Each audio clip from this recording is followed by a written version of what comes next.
Hello students, स्वागत है आपका फिजिक्स ग्राउंड यूट्यूब चैनल पर। आज इस लेक्चर में हम साइंस और उसकी एक मुख्य शाखा फिजिक्स के बारे में डिस्कस करेंगे, जिसमें हमने बहुत ही बेसिक चीज़ों को समझाया है।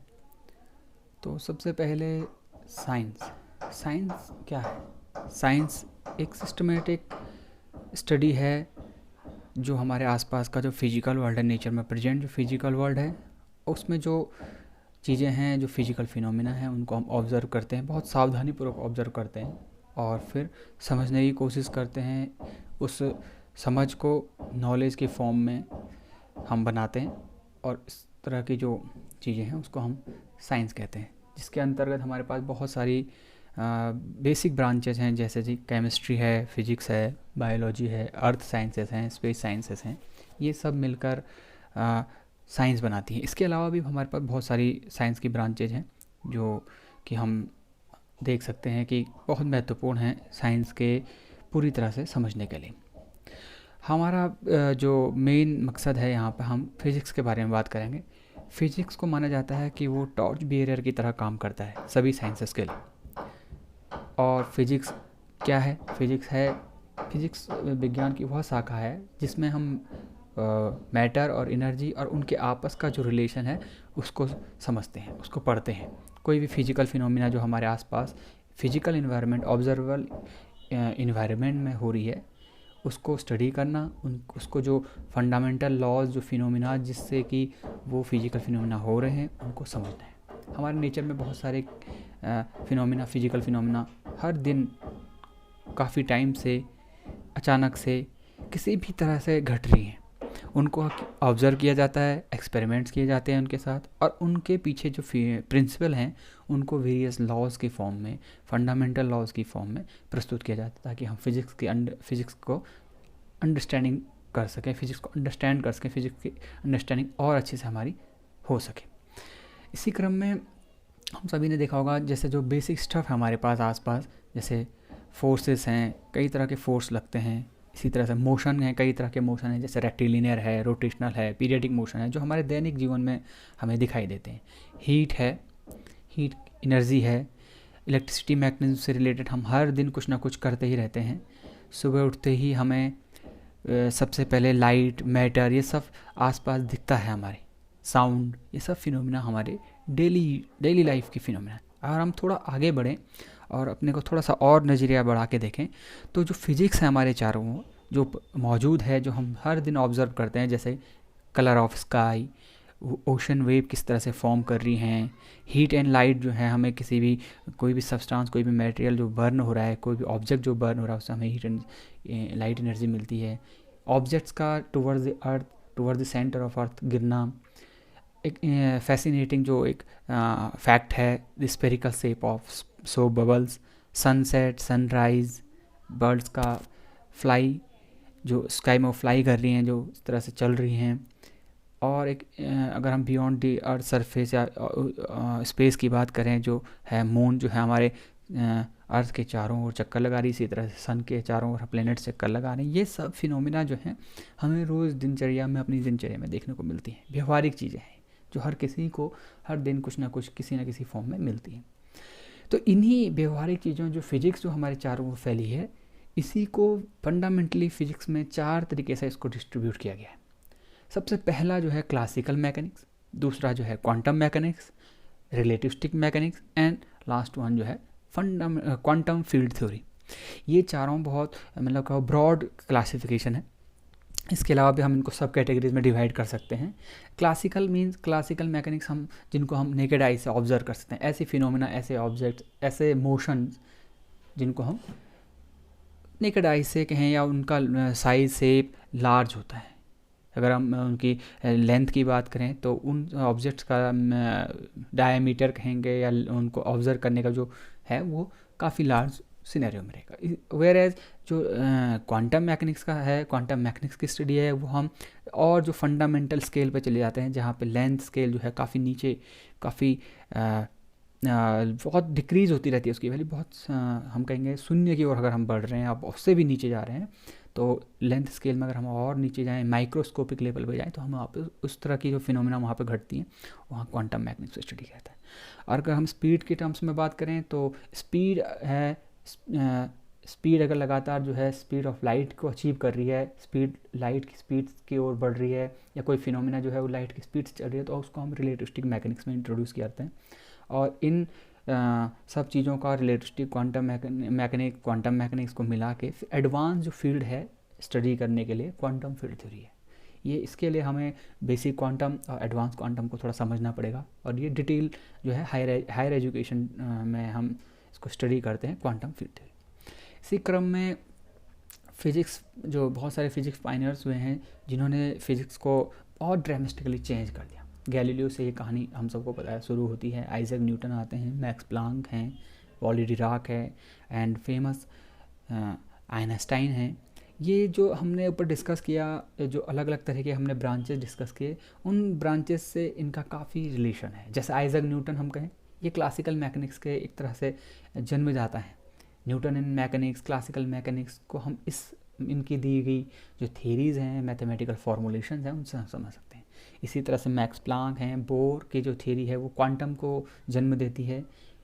इसी तरह से पॉली डिराक का जो कॉन्सेप्ट है, हमारे एंटी पार्टिकल जो कॉन्सेप्ट है, उससे क्वांटम फील्ड थ्योरी का जन्म होता है। आइंस्टाइन ने जो है क्वांटम थ्योरी का यूज़ करते जो रिलेटिविस्टिक कॉन्सेप्ट इंट्रोड्यूस किया, जो कुछ फिनोमिना उन्होंने डिस्कस किया, उसके बाद रिलेटिविस्टिक मैकेनिक्स जो है, रिलेटिविस्टिक थ्योरी की शुरुआत हुई। इसी तरह से हमारे फिजिक्स में कई सारे फैक्ट्स, जो थोड़ा बहुत मैं यहाँ पे डिस्कस भी करूँगा, लिखे हुए हैं। इसके अलावा भी कई ऐसे फैक्ट्स हैं जिनको हम कई बार जो हमें सोचने पर मजबूर कर देते हैं कि ऐसा क्यों होता होगा, और इनमें से बहुत सारे हमारे दैनिक जीवन में यूज़ भी किए जाते हैं, हमें मिलते भी हैं, देखने को मिलते हैं, ऑब्जर्व भी करते हैं। उनमें से कुछ जैसे हैं इलेक्ट्रॉन का, हम कहते हैं हम इलेक्ट्रॉन का जो नेचर है रिपल्सिव नेचर है, तो हम मानते हैं कि हम किसी चीज़ को कभी भी फिजिकली टच नहीं कर सकते, टच नहीं करते हैं। इसी तरह से लाइट जो है वो ग्रेविटी के उपस्थिति में, ग्रेविटी जब अगर कहीं पे है तो उसकी उपस्थिति में लाइट जो रहती है, लाइट बेंड करती है, लाइट मुड़ जाती है, अपने स्टेट ना ट्रैवल करके बेंड करके चलती है। इसी तरह से हम कहते हैं कि जो ब्लैक होल है उसके इनसाइड, ब्लैक होल का जो आउटर रीजन है, हॉरिजन, इवेंट हॉरिजन, उसके अंदर जो है टाइम स्टॉप हो जाता है, और पास्ट, फ्यूचर, प्रेजेंट, ये सब क्या है, एक इल्यूज़न है। इसी तरह से ग्रेविटी जो है वो स्पीड ऑफ लाइट से ट्रैवल करती है, और सो इसी तरह से बहुत सारे और भी हैं, जैसे ऑब्जर्वेशन कैन अफेक्ट रियलिटी, जो एडवांस अभी जो चल रही हैं चीज़ें, और भी कई सारे फैक्ट्स हैं जिनको जो सोचने पर मजबूर करती हैं। और इन सब के पीछे जो है हमारे फिजिक्स के प्रिंसिपल हैं, जो कि इनको समझने के लिए हमें और अच्छे से समझना पड़ेगा। और कुछ हमारे पास इस फिजिक्स के कुछ इस तरह की डिस्कवरीज हैं, जो वही फेमस डिस्कवरीज हैं जो फिजिक्स में, जिन्होंने फिजिक्स का एनाटॉमी जो फिजिक्स की है, अलग अलग ब्रांचेज की चेंज कर दी।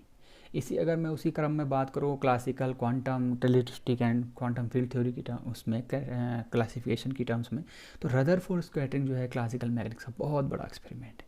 यहाँ पे हम सब जानते हैं, यहाँ पे जो है गोल्ड फॉयल जो है उसमें अल्फा रेज की बम्बार्डिंग की गई, और ये पता लगाया गया कि न्यूक्लियस इसके सेंटर में एग्जिस्ट करता है, न्यूक्लियस की यहाँ से डिस्कवरी हुई थी। फेमस एक्सपेरिमेंट है, क्लासिकल एक्सपेरिमेंट है, जो कि बहुत इंपॉर्टेंट रोल प्ले करता है क्लासिकल सिस्टम को समझने के लिए। और इसी का हम एक क्या कहेंगे कि हम इसको कंसीडर करते हैं ताकि जो क्वांटम स्कैटरिंग है उसको समझने के लिए। इसी क्रम में फोटो इलेक्ट्रिक जो इफेक्ट है, फोटो इलेक्ट्रिक इफेक्ट, और इसके साथ कई सारे और कॉम्पटन है, पेयर प्रोडक्शन है, इस तरह के जो एक्सपेरिमेंट्स हैं, इस तरह के जो ऑब्जर्वेशन हैं, इन्होंने क्वांटम को जन्म दिया। फोटो इलेक्ट्रिक इफेक्ट को बहुत ही अच्छे से आइंस्टाइन ने क्वांटम थ्योरी का यूज़ करते हुए समझाया था। और रिलेटिविटी की जो कॉन्सेप्ट आता है, रिलेटिविटी को जो इंट्रोड्यूस किया जाता है, माइकलसन मोरले एक्सपेरिमेंट, जो फेमस एक्सपेरिमेंट इंटरफ्रेंस फिनोमिना पे बेस्ड है। यहाँ इसके बाद इस फिनोमिना के रिजल्ट के एक्सप्लेनेशन के बाद रिलेटिविटी का जन्म हुआ। लॉरेंज, फिट्जगेराल्ड, इन्होंने इसको आगे और अच्छा से इसमें अपने ऑब्जर्वेशन, अपने थियोरेटिकल कॉन्सेप्ट इंट्रोड्यूस किए, और रिलेटिविटी यहाँ से उत्पन्न होती है। और यहाँ पे हमने मैंने यहाँ पे एक डिराक थ्योरी डिस्कस की है। डिराक थ्योरी मतलब इसको प्रेजेंट किया है। डिराक जो है एक थियोरेटिकल कॉन्सेप्ट है। डिराक ने particle, anti particle, positive energy, negative energy concept को काफ़ी अच्छे से समझाया था, और ये जो है बहुत अच्छा थियोरेटिकल वर्क था उनका। और अपने इस थियोरेटिकल वर्क में उन्होंने जो हम जब कभी एनर्जी की बात करते हैं, एनर्जी जो है, एनर्जी की अगर बात करें तो दो तरह की एनर्जी हम डिस्कस करते हैं, पॉजिटिव और negative energy. Negative energy concept जो है डिराक से पहले एकदम नेगलेक्ट किया जाता था कि उसको ये गलती से आ रहा है या इस तरह से मैथमेटिक्स में कुछ प्रॉब्लम है, लेकिन डिराक ने इसको बहुत अच्छे से एक्सप्लेन किया और यहाँ से जो है हमारा होल थ्योरी जो है, होल का कॉन्सेप्ट आया, जिस तरह से इलेक्ट्रॉन है और इलेक्ट्रॉन नहीं है तो वहाँ पे क्या है, होल है। और अभी रिसेंट में हम कहें देखें तो रिसेंट में कुछ इस तरह की जो पिछले कुछ 8-10 सालों में डिस्कवरीज हुई हैं, उन्होंने किसी भी क्षेत्र में स्टडी करने आ, चाहे वो आर्ट्स हैं, कॉमर्स हैं या और भी किसी फील्ड में जो लोग काम करें, उनको काफ़ी फैसिनेट किया है। कुछ 2-4 डिस्कवरी ऐसे जिन्होंने काफ़ी अपनी ओर अट्रैक्ट किया है लोगों को। उनमें से सबसे पहला है डिस्कवरी ऑफ एक्सो प्लैनेट्स। हम सब अपने सोलर सिस्टम प्लैनेटरी सिस्टम से फैमिलियर हैं। एक्सो प्लैनेट्स क्या हैं? ये दावा किया जाता है वैज्ञानिकों के द्वारा कि जो हमारा बियॉन्ड आवर सोलर सिस्टम, हमारे सोलर सिस्टम के बाहर भी कुछ सोलर सिस्टम हैं। जैसे हमारे प्लैनेट्स अपने सेंटर पे जो स्टार है सन, उसके चक्कर लगा रहे हैं, इसी तरह से हमारे सोलर सिस्टम के बाहर भी क्या हैं, कुछ सोलर सिस्टम हैं पाए गए हैं जिनको ऑब्जर्व किया गया। इसी तरह से one of the most fascinating observation कहें, super massive black hole. Super massive black hole कहाँ पर? हमारी अपनी गैलेक्सी जो मिल्की वे गैलेक्सी, उसके सेंटर पे। संभवतः तो ये माना जाता है कि हर किसी गैलेक्सी के सेंटर पे एक super massive black whole exist करता है, लेकिन हाल फिलहाल में ये ऑब्जर्व किया गया है कि हमारा जो मिल्की वे गैलेक्सी है उसके सेंटर में सुपर मैसिव ब्लैक होल है। Super massive black whole category की जो कैटेगरीज हैं उसमें सबसे मैसिव ब्लैक होल को कहते हैं। इसी तरह से अगर लेज़र फिजिक्स की बात करें तो लेज़र फिजिक्स में इतना एडवांसमेंट हो चुका है, इतना अच्छा सा एडवांसमेंट का, जिसका हम प्रैक्टिकल डेली लाइफ में, मेडिसिन के क्षेत्र में हो, किसी अन्य क्षेत्र में हो, मेट्रोलॉजी स्टडी करने के क्षेत्र में हो, काफ़ी अच्छे से हम यूज़ करते हैं लेज़र फिजिक्स का। और जो रिसेंट जो इस साल का नोबेल प्राइज़ भी रहा इंटेंगलमेंट ऑफ फोटोन, ये जो इंटेंगलमेंट कॉन्सेप्ट है, ये जो मीन्स कहेंगे ये जो मिसमैच है, ये जटिलता है जो फोटोन के प्रेजेंस की, फोटोन के पोजीशन की, फोटोन के बिहेवियर की, इसके समझने के लिए हमें काफ़ी अच्छे quantum mechanics, advance quantum mechanics को काफ़ी अच्छे से समझना होगा ताकि हम इस कॉन्सेप्ट को समझ सकें। और इंटेंगलमेंट आज अगर हम देख पा रहे हैं कि इंटेंगलमेंट काफ़ी एडवांसमेंट अचीव कर चुका है, जो आने वाले दिनों के लिए सुपर कंप्यूटर में काफ़ी और क्वांटम टेली कम्युनिकेशन में काफ़ी इम्पोर्टेंट रोल प्ले करेगा। और यहाँ पे कुछ हम डिस्कस कर रहे हैं जैसे कि कुछ नोबल कंट्रीब्यूशन है इंडियन साइंटिस्ट के द्वारा, जिनको हम नेगलेक्ट नहीं कर सकते हैं। मैंने यहाँ पे इसके अलावा भी काफ़ी सारे, यहाँ पे हमने दो प्रख्यात वैज्ञानिक रमन साहब और बोस को इंट्रोड्यूस किया है। बोस को समझाने की कोशिश कर रहा हूँ कि किस तरह से इन दोनों ने अपना जो पूरा काम साइंस के लिए, जो अपना डिवोशन था उनका, जो पूरा अच्छे से इन्होंने जो अपना वर्क, जो साइंटिफिक वर्क प्रेजेंट किया, उसने दुनिया को एक अच्छी तरह से क्या कहें हम कि बहुत अच्छे से लाइट किया है। रमन स्कैटरिंग के बारे में हम सब जानते हैं, इनको इस पर सबसे पहला नोबेल प्राइज़ मिला है साइंस के क्षेत्र में एशिया से।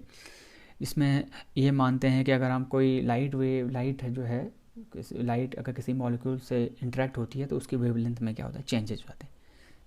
इसी तरह से बोस आइंस्टीन कंडेंसेशन, जो इसका फाइनल रिजल्ट है इस पूरे बोस के काम का आइंस्टीन के साथ, ये मानते हैं कि जैसे हमारे पास मैटर की 3 स्टेट, किसी भी मैटर की 3 स्टेट हैं, सॉलिड, लिक्विड एंड गैस। इसके अलावा भी हम क्या कहते हैं कि सॉलिड, लिक्विड, गैस, प्लाज्मा, ये सब अलग अलग जो स्टेट्स हैं, ये मानते हैं कि जो बोस आइंस्टीन कंडेंसेशन स्टेट है मैटर की, 5th स्टेट ऑफ मैटर है।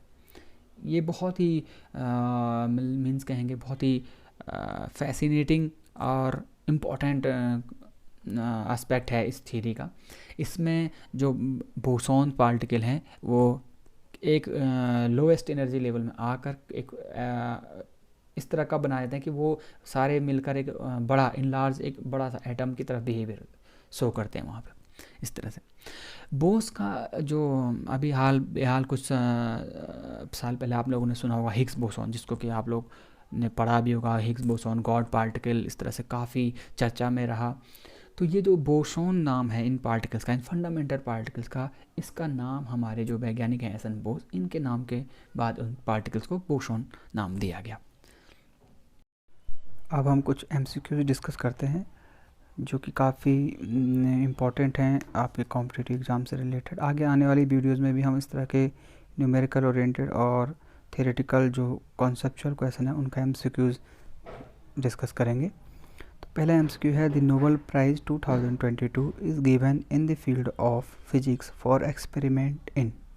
ऑप्शन ए है न्यूट्रिनो ऑसिलेशंस, ऑप्शन बी है ऑप्टिकल ट्वीजर्स, ऑप्शन सी है क्वांटम मैकेनिक्स, ऑप्शन डी है लेजर फिजिक्स। तो इसका राइट आंसर है क्वांटम मैकेनिक्स।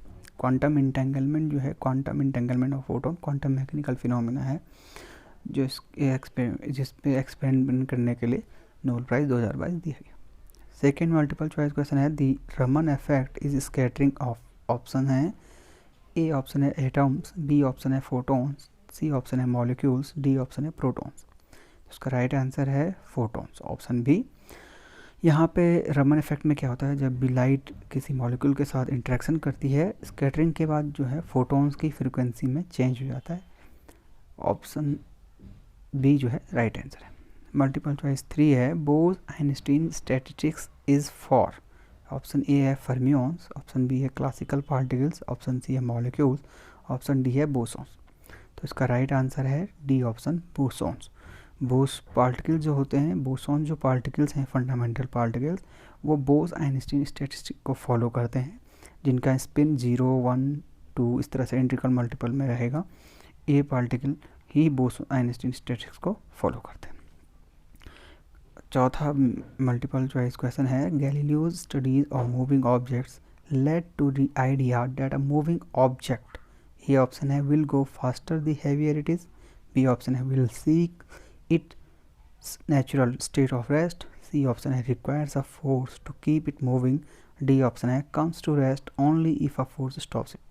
इसका राइट आंसर है requires a force to keep it moving। एक ऐसे फोर्स की ज़रूरत होती है जो कि उस ऑब्जेक्ट को मूव करने के लिए ज़रूरी है। तो ये थे हमारे चारों ऑप्शन, चारों मल्टीपल चॉइस क्वेश्चंस। आगे आने वाली वीडियोज़ में भी हम इस तरह के क्वेश्चंस को, मल्टीपल चॉइस क्वेश्चंस को इंक्लूड करेंगे। ओके स्टूडेंट, आज के लिए इतना ही। अगर आपको हमारा चैनल अच्छा लगे तो उसे लाइक, कमेंट और शेयर ज़रूर करें। सब्सक्राइब करना ना भूलें। अगले लेक्चर के बारे में हम डिस्क्रिप्शन में बता देंगे। Thank you.